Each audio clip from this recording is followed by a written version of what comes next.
The sun, a relentless, blinding orb over the Chiapas highway, offered no mercy. Reflecting cruelly off the visors of the Mexican National Guard troops lying shoulder to shoulder across the asphalt. This was the moment of interception, a carefully choreographed, massive operation, executed with swift, uncompromising efficiency, transforming a sprawling line of tired humanity into a contained, frantic mass. The sheer volume of the deployment signaled not a deterrent action, but a definitive, non-negotiable end to the northward journey of thousands who had already risked everything simply to walk. The air, thick with heat and the desperate scent of sweat and fear, crackled with an unstated tension that was far more palpable than any spoken command. For days, the approaching caravan had been tracked, its numbers swelling far past initial estimates, becoming a massive, moving city comprised of families, single men, and frightened children from Haiti, Venezuela, Honduras, and beyond, united only by the singular, burning desire to reach the perceived safety of the American border. This enormous size, ironically intended to provide safety in numbers and visibility, was the precise factor that triggered the aggressive response, moving the event from a minor policing matter to a full-scale national security operation on Mexican soil. The migrants had traveled thousands of miles, escaping conditions so dire that facing the National Guard seemed, to some, a calculated risk worth taking for the faintest chance of a better future far away from perpetual threat. When the confrontation began, it was not with warning shots or loudspeakers, but with an immediate, overwhelming physical barrier and coordinated action designed to splinter the group. Troops, many of whom were recently transferred from military duties, advanced in tight formation, their professionalism chillingly detached from the emotional reality of the scene unfolding before them. Reports quickly filtered out detailing the use of shields to push back pregnant women, the deployment of light-impact munitions to disperse crowds, and the harsh rounding up of individuals who had scattered into the dense, unforgiving jungle bordering the road, a landscape as dangerous as the governmental forces pursuing them. Back in Washington, the reaction was instantaneous and remarkably uniform across specific political aisles, shedding any pretense of diplomatic subtlety. Official statements from the Department of Homeland Security and key congressional figures poured forth, praising the swiftness and resolve of their Mexican counterparts, highlighting the necessity of these robust security measures to manage the flow before it reached the U.S.-Mexico border. This vocal endorsement of a sovereign nation using force against unarmed civilians attempting to seek asylum effectively cemented Mexico's role as the U.S.'s indispensable, forward-deployed immigration enforcer, validating a policy pivot that had been years in the making and was now yielding visible, if ethically troubling, results on the ground. This applause was the loud, unmistakable signal that the strategy of externalizing border enforcement was working exactly as planned, shifting the moral and logistical burden hundreds of miles south of the Rio Grande, away from American cameras and immediate political accountability. The financial and political pressure applied by the U.S. often through veiled threats of crippling tariffs or suspension of critical security aid had yielded the desired compliance, demonstrating that for Mexico, the economic and trade stability with its colossal northern neighbor outweighed the humanitarian cost of becoming a de facto checkpoint. The U.S. lauded the action not for its adherence to human rights, but for its effectiveness in reducing encounters at its own frontier, prioritizing quantifiable metrics over human dignity. To truly understand the caravan's impetus, one must look beyond the immediate border politics and delve into the human equation, acknowledging the deep and irreversible push factors at play in Central and South America. These people were not making a mere economic choice. They were fleeing a collapse of governance, safety, and environment. Swaths of Honduras and Guatemala have become virtually uninhabitable due to escalating gang violence that operates with impunity, while the catastrophic climate change-fueled hurricanes and droughts have systematically destroyed agricultural economies, rendering entire communities unviable and pushing them toward the north. The faces caught in the blinding glare of the interception were etched with far more than just exhaustion.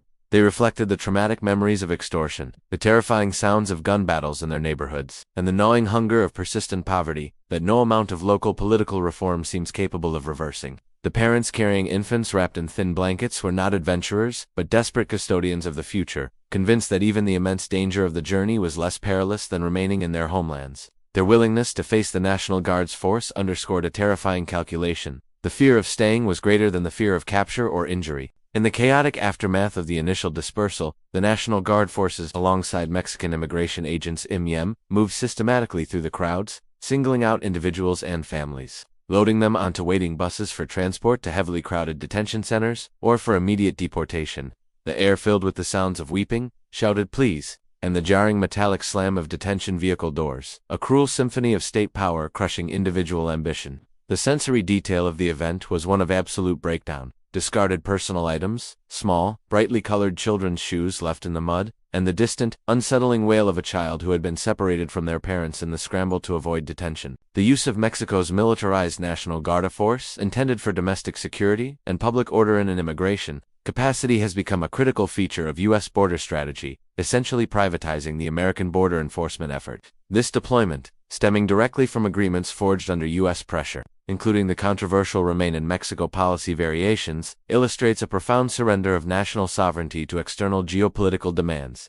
Mexico, in effect, has been coerced into building a border wall not of concrete, but of human bodies and military deployment, funded indirectly by the fear of economic retribution from the United States, thereby accepting the role of the heavily criticized buffer state. This dynamic creates a perverse incentive structure. The more forcefully and effectively Mexico suppresses the migration flow hundreds of miles from the U.S. border, the greater the diplomatic reward and the lesser the threat of tariffs or trade wars. For Washington, the cost of this policy is negligible, confined largely to diplomatic communiques and aid packages. For Mexico, the cost is the ethical erosion of its commitment to humanitarian asylum principles and the internal political backlash over deploying its security forces against vulnerable populations in its own territory, a heavy price for stabilizing foreign relations. The geopolitical pressure exerted by the U.S. administration to secure these forceful interceptions is a masterclass in coercive diplomacy, a clear demonstration of how a dominant economic power can dictate the internal enforcement policies of its neighbor. The threats of imposing tariffs on Mexican goods, particularly during periods of high migration, proved to be an overwhelmingly effective lever, forcing President Andrés Manuel López Obrador's government to dramatically alter its initially more humane migration stance. This external pressure transformed a developing nation's immigration policy into a mere operational extension of American domestic political needs, a shocking display of unequal power dynamics. Furthermore, the recent political climate, marked by a rise in nationalist rhetoric in the U.S., has amplified the necessity for these visible acts of enforcement, fueling the applause that followed the caravan's dispersal. U.S. officials, catering to a domestic audience demanding sealed borders, leverage Mexico's actions as proof that their toughened immigration stance yields results, regardless of the ethical scrutiny. The act of applauding the force used serves a dual purpose. It pressures Mexico to maintain the severity of its actions and simultaneously signals to potential migrants that the entire northward route is now hostile territory, effectively outsourcing the border's reputation for severity. This brings the discussion to the heart of the ethical and international law implications surrounding the deployment of military-style force against asylum seekers. International conventions, including those governing the treatment of refugees and the rights of migrants, impose strict limits on the use of force, particularly deadly or near-deadly force, against unarmed civilians seeking protection. The National Guard's actions, even when non-lethal, cross a serious ethical chasm, potentially violating the principle of non-refoulement, which prohibits the return of asylum seekers to places where they are likely to face persecution or torture. Human rights organizations, both Mexican and international, were quick to condemn the method of interception, documenting instances of excessive force, prolonged detention in unsuitable conditions, and immediate, rushed deportations that circumvented due process for asylum claims. These groups argue that while Mexico has a sovereign right to manage its borders, this management cannot supersede its fundamental obligations to human rights and the guaranteed right to seek asylum, rights that are systematically crushed when large groups are violently dispersed and processed without adequate legal review. The applause from Washington, therefore, doesn't merely celebrate a policy win. It implicitly endorses a potential violation of international humanitarian norms, creating a dangerous precedent where a state is rewarded for suppressing human rights in the service of another's domestic policy agenda. This moral compromise fundamentally shifts the global landscape of refugee protection, suggesting that economic coercion can effectively override universally recognized human rights, leading to a profound erosion of the humanitarian infrastructure established over decades. Looking ahead, the long-term political consequences of this forceful collaboration are significant for both nations, reshaping their domestic political landscapes. In Mexico, the government faces internal division, grappling with the contradictory demands of U.S. appeasement and the country's own constitutional commitment to protect migrant rights. The deployment of the National Guard has stirred public debate about the militarization of civil society and the loss of diplomatic independence, forcing the populace to confront the reality that their nation's policy is externally dictated. In the United States, the celebration of the interception reinforces a narrative of effective, detached border control, momentarily silencing critics by showing reduced border crossings as a success metric. However, this strategy is profoundly unsustainable, as it fails to address the fundamental push factors of violence, climate change, and poverty that continuously regenerate the caravans. By focusing solely on military-style suppression in a foreign country, the U.S. neglects the deeper, systemic issues that require comprehensive regional development, ultimately setting the stage for future, even larger, and more desperate migrations when the current containment strategy eventually falters under sheer pressure. The forceful dispersal of the caravan is a vivid illustration of how migration has become a weaponized political tool and a commodity in international relations, where human lives are traded for economic concessions and political stability. The chilling sensory reality of the event, the crunch of gravel under boots, the sharp metallic tang of fear, the oppressive, silent weight of the National Guard formation stands as a stark monument to a new era of border policy defined by externalized force and domestic indifference. It compels every observer to question the true meaning of a secure border when that security is purchased at the high, visible cost of human rights and dignity, hundreds of miles away from the country that claims victory. The sheer desperation that fuels these mass movements is rooted in complex economic failures that often trace back to historical colonial dynamics and recent global market instability, a context rarely acknowledged in the official statements of congratulation. Many of the nations supplying the migrants are struggling under decades of external debt and structural adjustment programs, policies that dismantled public services and exacerbated inequality, creating the very conditions of hopelessness that lead entire families to pack up their meager belongings and risk the deadly gauntlet north.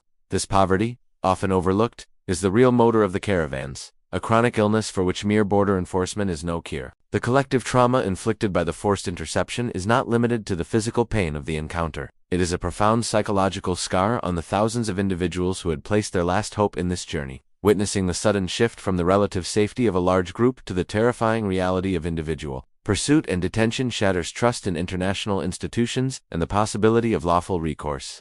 For many, this brutal experience will only drive them into the hands of organized crime and smugglers who promise secret, yet far more dangerous routes, inadvertently strengthening the very criminal networks that thrive on migrant vulnerability. The National Guard members themselves are caught in a difficult, ethically compromising position, forced to implement a harsh policy that often conflicts with their training and personal moral compasses. These are Mexican citizens, many of whom have family histories of migration, now tasked with physically confronting and arresting people who look and sound like their neighbors, acting as the unwilling agents of a foreign power's immigration agenda. The emotional toll and potential long-term psychological impact on these troops, who must maintain a cold front of professionalism while executing this painful duty, represent a hidden cost of the U.S.-Mexico security agreement that is rarely factored into the geopolitical calculus. Recent updates regarding this collaborative enforcement show an increasing sophistication in Mexico's dispersion and exhaustion strategy, designed to break up caravans long before they gain media attention or reach the northern border.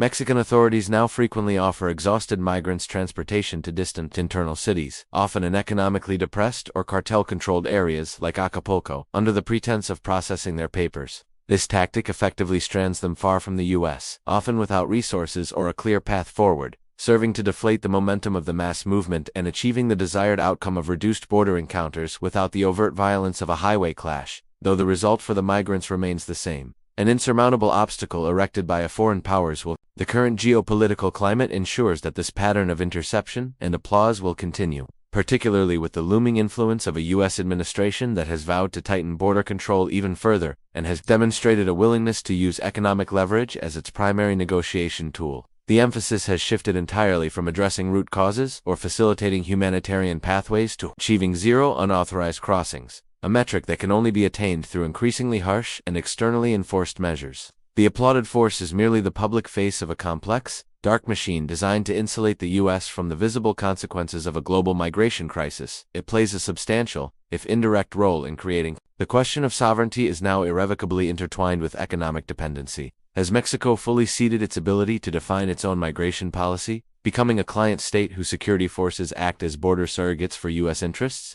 The applause from Washington serves as a direct answer. A public confirmation of a successful transaction where Mexican autonomy was exchanged for trade stability, creating a deeply problematic relationship where enforcement decisions are made in one capital based on the political whims of another. This arrangement fundamentally challenges the notion of two independent, sovereign nations managing a shared border. Ultimately, the image of the massive caravan intercepted with force, the dust, the shouting, the uniforms, and the sound of distant applause is a powerful symbol of contemporary global failure. It represents the failure of international development to stabilize fragile nations, the failure of regional diplomacy to find humane solutions, and the collective failure of two powerful nations to prioritize human dignity over political expediency. The entire episode is a stark, unavoidable mirror reflecting the uncomfortable truth about the price of a secure border, a price that is disproportionately paid by the most vulnerable people on Earth, thousands of miles from the protected territory. The long shadow cast by this interception reaches far beyond the immediate highway blockage, extending into the legal and political future of both North American countries. It establishes a new, harsh reality for migrants. The journey itself is now divided into two major, equally hostile borders, the Guatemalan-Mexican and the Mexican-American niche, policed by forces acting under the strategic command of Washington. This creates a psychological and physical gauntlet, designed not to process claims, but to deter passage through exhaustion, force, and legal complexity, making the concept of seeking asylum a nearly impossible feat for the overwhelming majority. The sensory details of the detainment facilities, often makeshift and severely overcrowded, add another brutal layer to the narrative, a counterpoint to the clean, decisive image of the interceptions celebrated by the U.S. Migrants report conditions of extreme heat, lack of basic medical care, and insufficient food and water, turning the momentary force of the interception into a prolonged form of punishment. These facilities, now overwhelmed by the thousands forcibly turned back, become silent prisons where hope finally dies. Far from the international scrutiny focused only on the public spectacle of the blocked road, the composition of the caravans, often including high percentages of indigenous people from Guatemala and displaced Afro-Caribbean individuals, also reveals a layer of racial and economic vulnerability that is magnified by the enforcement tactics. These groups, often lacking the necessary cultural and language resources to navigate the complex asylum system or advocate for themselves, are disproportionately affected by the forceful dispersion and rapid deportation processes. The applause from the U.S., therefore, indirectly celebrates the effective suppression of some of the region's most marginalized and historically oppressed populations.